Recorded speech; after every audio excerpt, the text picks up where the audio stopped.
These are some news headlines from just one day, this past Sunday. Reporters Without Borders, 6 months of Trump's war on the press. The Guardian, Trump is waging war against the media and winning. Center for American Progress, the Trump administration and the FCC are weakening freedom of the press. The Harvard Kennedy School, enemy of the people, Trump's war on the press, the new McCarthyism and the threat to American democracy. And finally, the New York Times, Trump's effort to control information echo an authoritarian playbook. Well, yeah, every headline followed by every story was right on the money, but some of them sounded like they just found this out.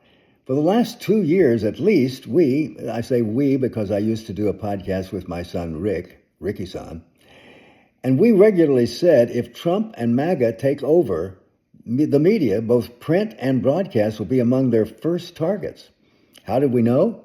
Because long before it was fashionable, we were calling out Trump and his gang as fascists. And like the New York Times said, taking over the media is among the first aims in the fascist playbook. 6 months in, and here we are. Project 2025, the closest thing Trump has to a Bible, labels the media the enemy of the people. It labels mainstream outlets as left-wing, anti-American, and biased against conservatives, identifying media as part of what they call the elite cultural institutions undermining we the people. It calls for defunding of PBS and NPR. Check. It targets the Voice of America, Radio Free Europe, and other such organizations which represent America overseas, and in some cases are a lifeline for oppressed people under fascist regimes, advocating that they lose control, editorial control, and become just an organ of Trumpian propaganda. I could go on, but you can see clearly what is happening. Trump has defunded the Corporation for Public Broadcasting, the umbrella agency for NPR and PBS. He has sued and won against ABC and CBS, who decided it was better to settle and fight. And both ponied up $15 or $16 million and agreed to broadcast Trump-approved propaganda, ads.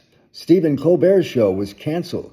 The executive producer of 60 Minutes quit rather than having corporate goons looking over his shoulder.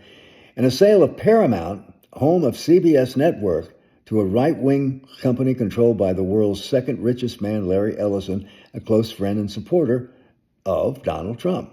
So just 6 months in, and it's happening, folks, and we have 3.5 years left of this. Fascism. Don't call them autocratic or authoritarian. Fascist. That's what they are. Just because they're not wearing those cute little uniforms, these people are the same breed as their forebears from another era, Stalin, Mussolini, Hitler. And it wouldn't surprise me to see the uniforms coming pretty soon. I'm not an alarmist to say this. It's happening. It's happening before our eyes. And we got to do something, namely work our butts off to get control of Congress, hopefully both chambers, but certainly the House next year, in a massive, historic victory for democracy and against fascism. I'll have some other ideas on what we can do soon, but that's enough for today. So do something. Onward.